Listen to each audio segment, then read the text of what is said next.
3DO。欢迎收看莫宝龙新一期视频。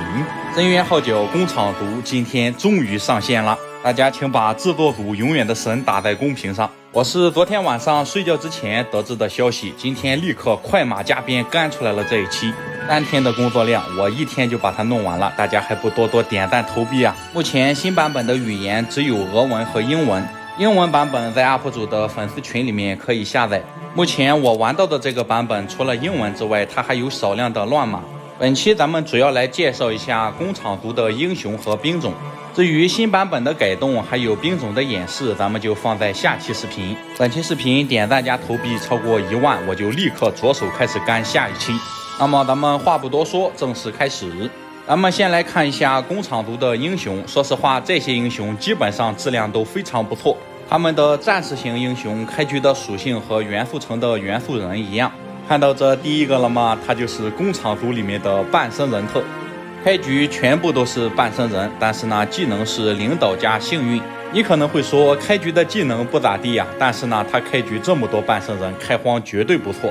他的属性和原版的头饰矮人一样，没有升级就有1到3的杀伤力，输出要比丢丢要强得多。咱别的不说，开局就这么50多个半身人，开荒绝对没有难度。但是半身人攻防非常低，他作为一个1级兵特，加成也并不明显。这是他的英雄介绍，由于篇幅原因，我也就不再翻译了。英文非常不错的朋友可以把他的翻译打在评论区里。第二位是工厂图的2级兵特。工厂图的这个2级兵喷火兵是工厂里面当之无愧的核心。它不仅可以修复友方机械单位，而且它本身还是龙息攻击，并且这个2级兵特开局也是进攻加战术。个人感觉这个强度在英3所有兵种特里面也能排到前10名。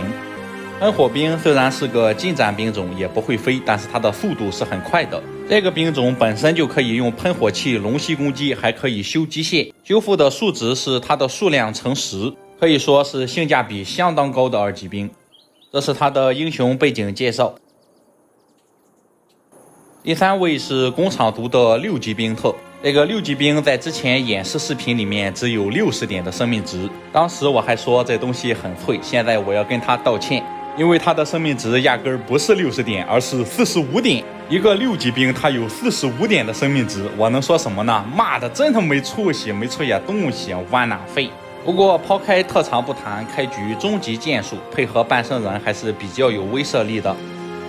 这位就更是重量级了，他是毫无疑问的名正言顺的官方认证的外交特，只不过这个外交术的加成仅仅局限于投降的费用上，升到高级外交术之后就可以降低你投降的费用60%。这也就是说，这个英雄升到10几级就可以做到投降免费。再加上他开局有外交术，虽然深渊号角外交术削弱了，但是在官图里面外交术还是没有修改。所以说这个外交特如果玩家想用它爽的话，还是可以爽到的。前期可以疯狂外交，后期投降免费，绝对的神将。再加上他开局是领导加外交，我觉得是要比老树强的。至于深渊号角什么时候有汉化，这我说了不算，毕竟我也不是干这个的。这位是急救特，急救术在新版本当中终于获得加强了，初级就可以恢复40到50点生命值，升到中级是60到75，升到高级是80到100。你可能会说，哟，这瑞恩出息了啊！但是遗憾的是，在急救术获得加强的同时，急救帐篷并没有相应的增强。急救术加强的同时，也就无形的增加了帐篷的仇恨值。所以说，瑞恩即使放在这个版本，也是一个毫无疑问的弯囊废。不过这个哥们儿开局有个防御术，防御配上急救，绝对防御了，属于是。这位是游戏里面的侦察特，也是第3个侦察特，前面2个一个属于城堡，一个属于港口。这种侦察特你在 PVE 里面可能感受不到强度， PVP 里面是绝对的神将。毕竟你打 PVP 或者比赛的时候，你是不可以独当的。侦察术可以有效的提高容错率，这也就是为什么蝙蝠侠在 PVP 里面表现不错。这位就更是重量级了，我在第一次看见他的时候有点大呼不可置信。开局进攻加防御本身还是一个钢板特，可以说是完爆了泰泽。要说完爆呢，其实也不全面，因为他的防御力成长肯定没有泰泽高。换句话说，就是上限可能没有泰钢板高，但是用着绝对比泰泽舒服。照目前来看，工厂族的战士型英雄神将至少有2个，至于瓦纳费呢，里面是1个也没有。最后是工厂族的努车特，说实话，这个在努车特里面可就平平无奇了，开局也是炮术加弹道术，弹道术和炮术在新版本里面并没有增强，并且工厂族的铁匠铺里面卖的是补给车，并没有港口的加农炮。这个哥们儿看长相的话，应该算是一个赛博哥布林。感觉这个东西在努车特里面也就比葛小炮厉害一丢丢。然后咱们来看一下工厂族的法师英雄，首先是这个特长穿山甲的3级兵特。之前我不是专门还出过视频鞭尸了一下游戏里面的2级兵野猪吗？这个东西也是一个纯粹的白板，而且没有任何的优势，大号野猪了属于是。当决战兵种它都不够格，而且开荒它只有4速，也完全没有用。可以说这个穿山甲女王放在工厂族里面基本就是垫底的。你可能会说这个穿山甲攻击力5点，但是防御力高呀，它有10点。讲个冷知识，铁人的攻防是9点和10点，而且生命值是35点。这位是游戏里面的4级兵特，他特长的是自爆蜘蛛，开局是智慧加战术，会战术的英雄基本都是好英雄。蜘蛛这个兵种用起来非常有意思，如果今天点赞加投币超过1万的话，我明天就更新兵种演示视频，到时候就给大家展示一下这个蜘蛛的用法。这位是游戏里面的5级兵特，这个长得像死亡蠕虫一样的大虫子可以钻地，并且攻防、杀伤力和生命值都非常的扎实。虽然它开局是中级智慧树，但这并不妨碍它是一个优秀的兵种特。你看看到目前为止，工厂族的画风是不是就比当年的铸造族要阳间不少呢？这里再简单的插一嘴啊，这个工厂族和铸造族虽然都是机械元素，但本质上是2个不同的东西。深渊号角的主创在遭遇了车祸之后，剩下的成员还是坚持的制作完了工厂族。冰3发售至今，还有这么多无私奉献的游戏爱好者在里面为爱发电，这就是为什么即使过了20多年，人们依然对它津津乐道。这位是工厂族的金币特，开局是智慧加学术，没有什么特点，你可以把它简单理解为工厂版本的埃尔尼。开局带学术还是不错的，尤其是像金币特这种辅助英雄。反观某一些号称主力的英雄，开局有个学术，魔法值还不够自己放个魔法的，或者某一些战士英雄，你好好的学个进攻术不好吗？你非得学个学术，连个魔法书都没有。这里对游戏里面的希瑞尔和瑞斯卡提出不点名批评。这位是孤注一掷特，这个设计是不是很大胆？它的特长增伤和伤害性法术是一样的，也是增加的数值每 N 级提升 3%。假设这个英雄20级对一个2级兵释放孤注一掷，额外增加的攻击力是20除以2再乘 3%， 看着挺不错，但实际上人机谁会去用孤注一掷呢？人们更喜欢用来开荒的，毫无疑问就是霹雳闪电。这个英雄我一眼看上去就爱上了啊，绝对的是小锁爷，开局就会霹雳闪电，还带个魔力，特长的还是霹雳闪电，完美的治好了我的火力不足恐惧症，属于是。它在工厂族里面的质量或许不是顶尖的，但绝对用起来是最爽的。当然，如果你追求外交术的话，那肯定还是外交术用着爽。它的计算公式也和连锁闪电一样，对于某个 N 级兵每升 N 级提升 3% 的伤害。这也就是说，如果这个英雄到了21级，打一个7级兵会提升 9%， 打一个1级兵则会提升 63%。除了这个霹雳闪电特之外，还有一个英雄设计的非常的不错，但是呢，我觉得没有人用。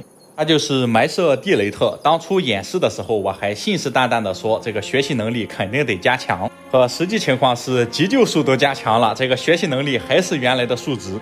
本身还是个埋设地雷特，这个地雷我平时是真的没用过，不要紧呀，你增加地雷的数量也是不错的，偏偏还是增加的伤害。就这么一个开局有学习能力，带着一个你从来不用的法术的英雄，绝对是一个挖纳费，没有之一。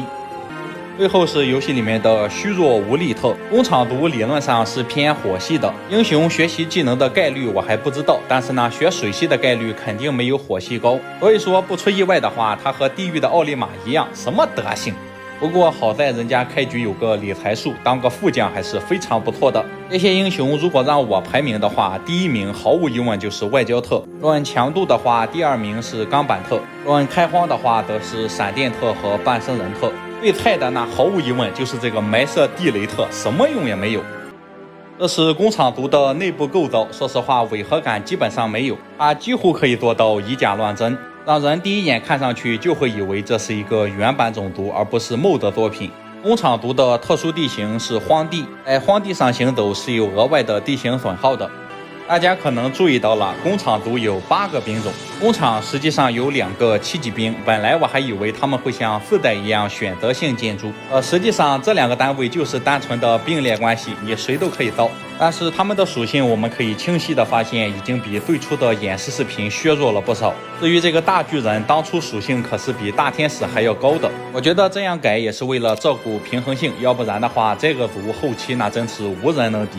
工厂毒的特殊建筑也是比较有意思，你看一下他们物资仓库的这个构造也是比较有特点，并且工厂毒虽然以科技为主，但是他们魔法塔也是可以建到5级。然后是这个特殊建筑，可以让驻守英雄知识提升2点。你别看他说的挺麻烦，其实就是这个意思。这上面说的是你的英雄在城里驻守的时候会提升20点蓝，离开城就没了。其实这个作用机理就和塔楼城里面那个神奇建筑飞船一样。然后工厂毒也有宝物商店，建设的费用也是1万金币。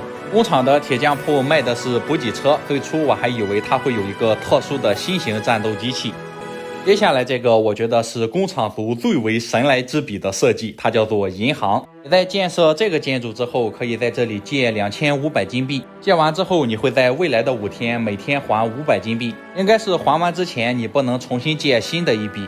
最后是这个兵种增产建筑，它增加的是穿山甲的数量，每周增加3个，照顾游戏平衡性嘛，咱懂的都懂。毕竟你像1级兵半身人这样的是不可能给他兵种增加建筑的。不过这个工厂版的强哥即使是有增加建筑，他的战斗力也就那样。最后是工厂的神器建筑，这个东西设计的非常有水平。你在安放了这个神器之后，你在每场对战开始的时候就会释放一个类似于连锁闪电一样的法术。这个法术是开局就触发的，它可以炸敌方的全军，而且没有伤害损耗。你在城镇里面的建筑设施越完善，它的伤害越高，并且还会享受着魔力加成。最后是重头戏啦，咱们来看一下工厂毒的兵种。首先是换了身衣服的半身人，属性和野外的穷哥们是完全一样。那个东西拿去开荒可比丢丢要强得多。升了级之后，杀伤力2到3，并且还多了一个忽略目标20%防御的特技。行了，不用看了，这个东西仇恨值一定死高。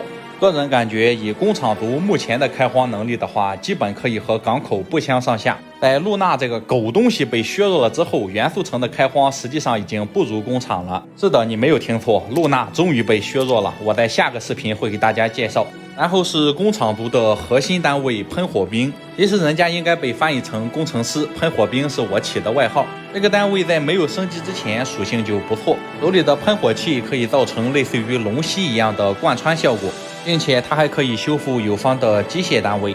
没有升级之前的工程师可以修复10点生命，升了级之后是20点。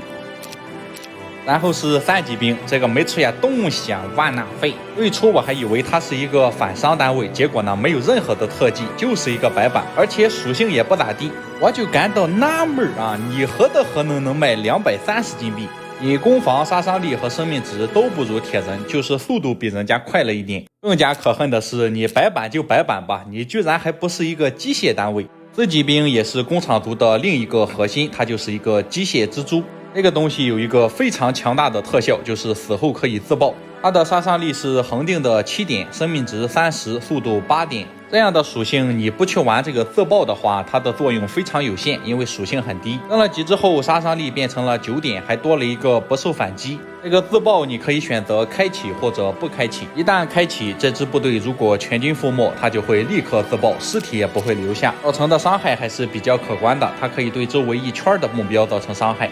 然后是5级兵，一个属性非常扎实的飞行兵。它虽然是钻地的，但是无视障碍，其实也就相当于飞行兵。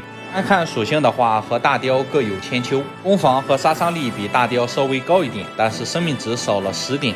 单论性价比的话，还是有那么一点点的不如大雕，毕竟据点的大雕可是性价比界的标杆，比它差一点也是情有可原。升了级之后，它多了一个类似于5代闪电飞龙的吞噬尸体技能。这个技能你一看就是扑面而来的恶心，因为一旦这个尸体被吞噬之后，它就不可以用转世重生复活了，因为没了。升了级之后，属性就和雷鸟差不多了，毫无疑问的好用兵种。工厂读的前5级兵，除了穿山甲是个窝囊废之外，其余的你不说很好用吧，但至少不拖后腿。他们的6级兵枪手，我则是实在不知道如何吐槽。你单看这个生命值的话，真的是我说他窝囊废都嫌他不够格。一个6级兵卖800金币，生命值45，这好吗？这不好。你在内测的时候60点生命值，那还是凑合的啊。你这样45点是不是有点太少呢？他们有一个远程版的先制反击，类似于4代的精灵。升了级之后，他1回合可以反击无限次。这个兵种属于人言狗嫌的地步，玩家用了体验感极差，当野怪遇见体验感也极差。最后是2个7级兵，他们2个都可以建造。换句话说，工厂毒有2个7级兵。首先是这个长得和 UP 主非常像的魔暴龙，这个属性大家想到了什么呢？其实它就是一个大号的古龙。它有一个技能，就是在触发之后，本回合不会受到任何伤害。升了级之后，在触发这个技能的时候，你还可以移动。这个技能1可以配合末日，2可以直接去贴对方的远程兵。工厂毒是偏火系的，出不出末日审判，我现在还不知道。总而言之，好用是肯定比鬼龙好用，但是呢，也就那样。它单挑的话，恐怕也就只能打得过鬼龙。最后是工厂毒的门面，真正的机械主力。这个东西在内测的时候，属性甚至超过了大天使。我有理由怀疑，在最初的构想里面，这2个7级兵是选择一个建筑的。后来这2个东西都降低了属性，变得可以同时建造。关于这个大巨人的攻击动画还有演示，我会放进下期视频。今天早上起来我就一直在干，我干到现在终于把它发出来了，大家投个币不过分吧？谢谢朋友们。